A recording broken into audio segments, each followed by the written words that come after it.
Okay. ఇంకొకటి అవినాష్ రెడ్డి విషయానికొస్తే రాష్ట్రమంతా కూడా ఒక విధంగా కూటమి స్వీప్ చేసుకొని పోయింది. రాయలసీమ కావచ్చు, ఉత్తరాంధ్ర కావచ్చు, ఏదైనా కావచ్చు.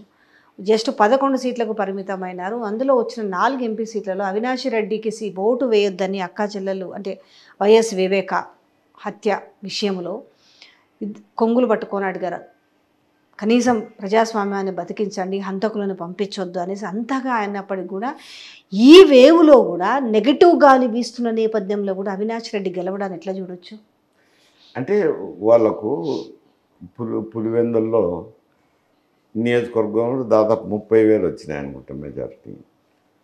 తర్వాత వైఎస్ఆర్సీపీకి 60 చిల్లర మెజారిటీ, 60,000 వచ్చినాయి ఒక చోట మెజారిటీ. తర్వాత వైఎస్ఆర్సీపీకి అభ్యర్థులు వచ్చినారు. 7 నియోజకవర్గాల్లోనూ అభ్యర్థులు ఉన్నారు. వాళ్ళు ఏదో కొన్ని వేలతో ఓడిపోయి ఉండొచ్చు. ఓడిపోయినప్పుడు ఆ ఓటంతా ఆయనకి వేస్తారు కదా. వైఎస్ఆర్సీపీకి ఓటేసిన వాళ్ళంతా క్రాస్ ఓటింగ్ జరుగుతుంది అనుకుంటే క్రాస్ ఓటింగ్ ఏం జరగలే. అందరూ వైఎస్ఆర్సీపీ ఎమ్మెల్యేకి వేసిన వాళ్ళు వైఎస్ఆర్సీపీ పార్లమెంట్ మెంబర్ కూడా వేస్తున్నారు. తెలుగుదేశం నుంచి ఏమన్నా క్రాస్ ఓటింగ్ వస్తుందేమో అనుకుంటారు. అది కూడా జరిగినట్లేదు. ఏంటంటే తెలుగుదేశం అభ్యర్థులేమో ఉన్నారు, స్ట్రాంగ్ అభ్యర్థులే గెలిచినారు 6 మంది. 6 మంది కాదు, ఇక్కడ 4 వెళ్ళండి. మైదుకూరు, కమలాపురము, కడప, ప్రొద్దుటూరు, ఇవి పార్లమెంట్ పరిధిలోకి వస్తాయి. వీళ్ళు గెలిచిన తెలుగుదేశం కూటమి తరపున, ఎన్డీఏ కూటమి తరపున నిలబడిన అభ్యర్థులు కూటమి వాళ్ళు ఎమ్మెల్యేకి వేసిన వాళ్ళు ఎంపీకి కూడా కూటమికి వేసినారు. ఎందుకంటే భూపేశ్ రెడ్డి కొత్త, ఆయన జమ్మలమడుగు అయితే బాగా తిరిగినాడు, ప్రచారం చేసుకున్నాడు. ఒకవేళ తెలుగుదేశం అభ్యర్థిగా నిలబడింటే ఈ దినం ఫలితాలను బట్టి ఆయన ఖచ్చితంగా గెలిచిండేవాడు అక్కడ. కానీ వాళ్ళ ఇంట్లో సంబంధాల వల్ల అతన్ని ఎంపీకి పంపించినారు. ఎంపీ ఏమంటే ఎటు రాదు కదా అనే అభిప్రాయంతోనే అక్కడికి పంపించడం జరిగింది. కానీ ఎన్డీఏ కూటమిలో ఉన్న ఓటర్లు ఎన్డీఏ కూటమి పార్లమెంట్ అభ్యర్థికి వేసినారు, షర్మిలకి వేయలేదు. మేము క్రాస్ ఓటింగ్ ఉంటుంది అని నేను అనుకుంటున్నాను. అటువంటిది క్రాస్ ఓటింగ్ జరగకుండా ఎన్డీఏ కూటమి అభ్యర్థులకే వేసినప్పుడు ఎన్డీఏ కూటమి అభ్యర్థి సెకండ్ ప్లేస్లో వచ్చినారు. అంటే ఇంతకుముందు 4 లక్షలు ఉండండి, ఇంతకుముందు 4 లక్షలు వచ్చిన మెజారిటీని 60,000కు, అంటే కూటమి బాగానే పనిచేసినట్టు కదా. ఇంక పోతే ఈ షర్మిల గారికి ఏమైందంటే కాంగ్రెస్ పార్టీ తరఫున నిలబడింది. కాంగ్రెస్ పార్టీ అచేతనంగా ఉన్నది, ఏమీ లేదు. ఆమె అధ్యక్షుడు అయినాకనే కాంగ్రెస్ పార్టీ అనేది మళ్ళీ ఏదో పేరు వినపడుతుంది. అక్కడ అభ్యర్థులను కూడా నిలుపుకున్నది, 7 నియోజకవర్గాలకు అభ్యర్థులు నిలుపుకునేది. కానీ వాళ్ళు బలహీనమైన అభ్యర్థులు. ఓటర్ను మొబిలైజ్ చేసే శక్తి కానీ, ఓటర్ను కన్విన్స్ శక్తి కానీ, ఓటర్ను పోలింగ్ బూత్కి తీసుకొచ్చే శక్తి కానీ లేదు. రెండోది, జగన్మోహన్ రెడ్డి గారు డబ్బులు రాజకీయం చేసినారు. అవాతాతంది కాదు ఇక్కడ.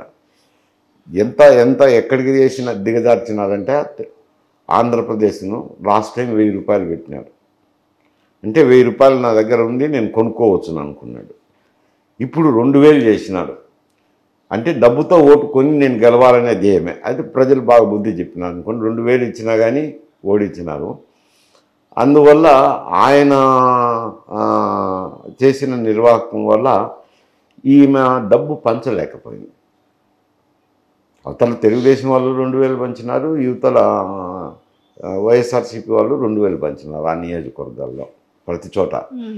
ఈమె ఏమి లేదు, ఒట్టి చేత దండం పెట్టడం ఒకటైతేనేమి, పార్టీకి సరైన నియోజకవర్గాల్లో నాయకులు లేకపోవటం అయితేనేమి, అది దీనివల్ల కొంచెం సెట్ బ్యాక్ అయిందనుకోండి. అయినా కానీ ఆడికి 1,00,000 పైన ఓట్లు సంపాదించిందంటే నిజంగా ఆ సింపతి వల్లనే ఆ ఓట్లు వచ్చినాయి అని అంటాను.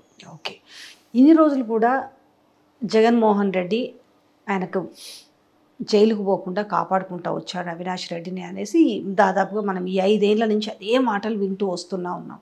ఎంక్వైరీలు జరుగుతున్నాయి, ఆగుతుంది, ఎంక్వైరీలు ఆగుతుంది. వాళ్ళు ఒక వర్షన్ చెప్పారు, వీళ్ళు ఒక వర్షన్ చెప్పారు. సునీత నానా ప్రయత్నం చేసింది అవినాష్ రెడ్డిని అరెస్ట్ చేయని, అవ్వలేదు. ఇప్పుడు మరి ప్రభుత్వం మారింది కాబట్టి ఇప్పటికైనా కూడా వివేకానంద రెడ్డిని ఎవరు చంపారనే విషయాన్ని బయటకు వస్తుందా?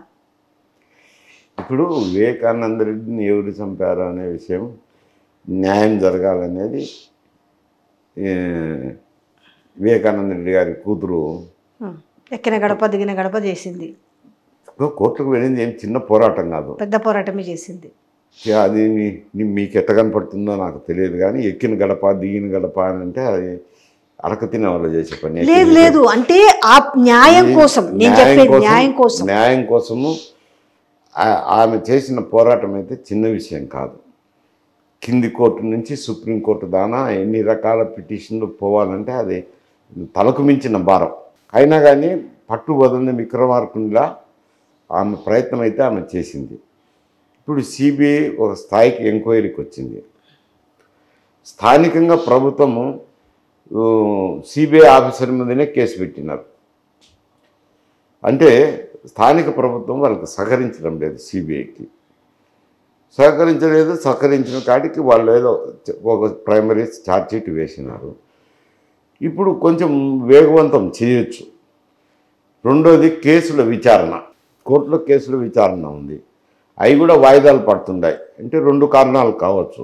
ఒకటి, ఈయన ముఖ్యమంత్రిగా ఉండడం వల్ల నేను ముఖ్యమంత్రిని కాబట్టి పరిపాలనలో నా అవసరాలు ఉన్నాయి కాబట్టి నాకు వాయిదా ఇవ్వండి అని అడగడము. ఒక ముఖ్యమంత్రిని ఏ కోర్టు కూడా శాసించి నువ్వు ఖచ్చితంగా హాజరు కావాల్సిందే అని అనలేరు. ఆ కారణాలు అయితేనేమి, అందరూ అనుకున్నట్టు పైనుంచి ఒత్తిడి లేనందువల్ల, పైనుంచి ఆదేశాలు ఉన్నందువల్ల ముందుకు సాగడం లేదనేది ఒక అపవాదు కూడా ఉంది.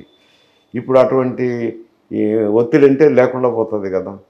రెండు, సిబిఐ స్వతంత్రంగా వ్యవహరించేదానికి అవకాశం వస్తుంది, కోర్టు కూడా స్వతంత్రంగా వ్యవహరించేదానికి అవకాశం వస్తుంది. కాబట్టి పెరగచ్చు, స్పీడ్ పెరగచ్చు, నేను కాదనడం లేదు.